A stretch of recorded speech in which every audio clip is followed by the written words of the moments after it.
Namastê.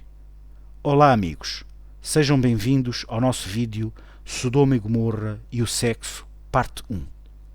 O karma, a lei do karma, pode ser observada sob diversas perspectivas. Uma delas é justamente sob a ótica do karma individual, tal como fizemos no nosso vídeo anterior, Karma Branco, Karma Negro. Neste vídeo, iremos analisar o karma na perspectiva coletiva. Nessa abordagem, podemos considerar vários tipos de karma coletivo. Karma familiar, karma de uma localidade, de uma cidade, de uma nação, de um continente e até planetário e cósmico.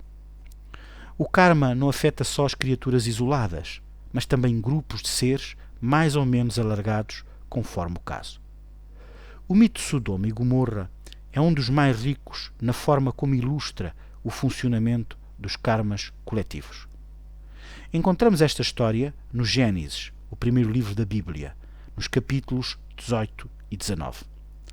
Logo no capítulo 18, Deus diz a Abraão: o clamor de Sodoma e Gomorra é imenso e o seu pecado agrava-se extremamente. Ou seja, as duas cidades tinham uma conduta coletiva altamente reprovável e pecaminosa. O que se passa a seguir é muito interessante. Abraão negocia com Deus o perdão da cidade.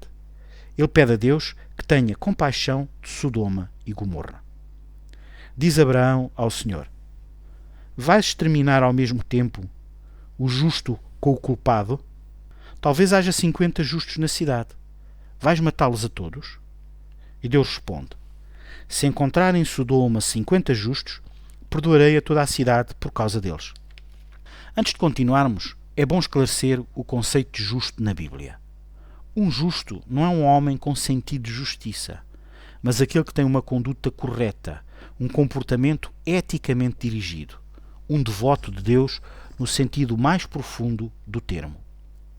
Pois bem, em Sodoma não haviam 50 justos.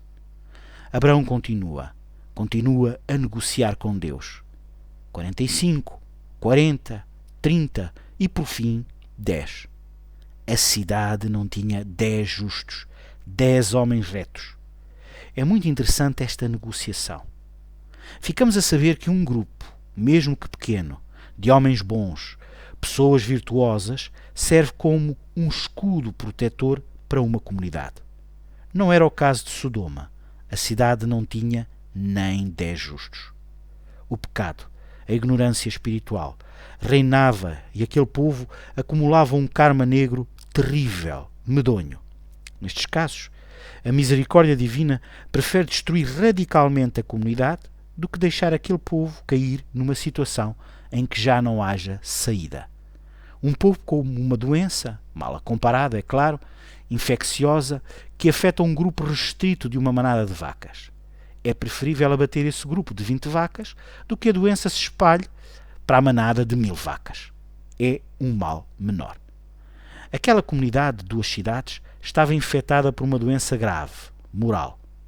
Para que o seu karma negro gerasse destruição da cidade, era preciso que as causas kármicas fossem muito gravosas. Reparem que não havia na cidade nem 10 justos, nem 10 habitantes espiritualmente elevados, que pudessem servir de escudo protetor da comunidade, que fossem um foco de esperança para aquele povo. O karma negro coletivo acumulado por aquela gente era terrível. Tinha ativado forças autodestrutivas poderosíssimas. A imoralidade, a maldade, o preconceito imperava naquela comunidade.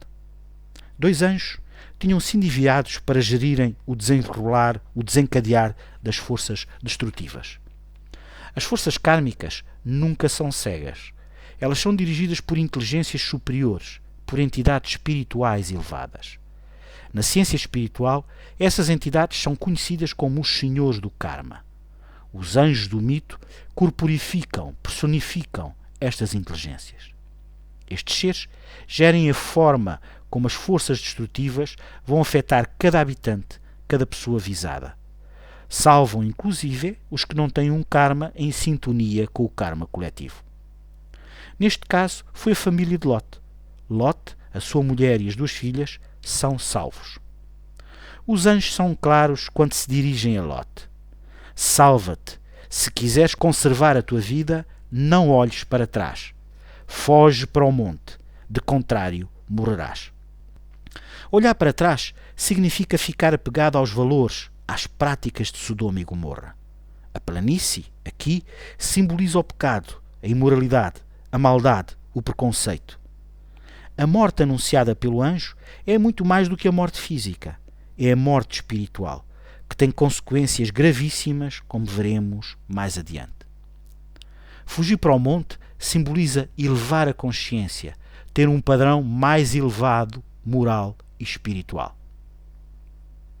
Queridos amigos, vamos ficar por aqui, pela simbólica da instrução dada pelo anjo a Lot. No próximo vídeo, Sodoma e Gomorra e o sexo, parte 2, abordaremos com mais desenvolvimento a questão sexual da história do incesto de Lot com as duas filhas. Felicitamos todos aqueles que estão connosco neste vídeo.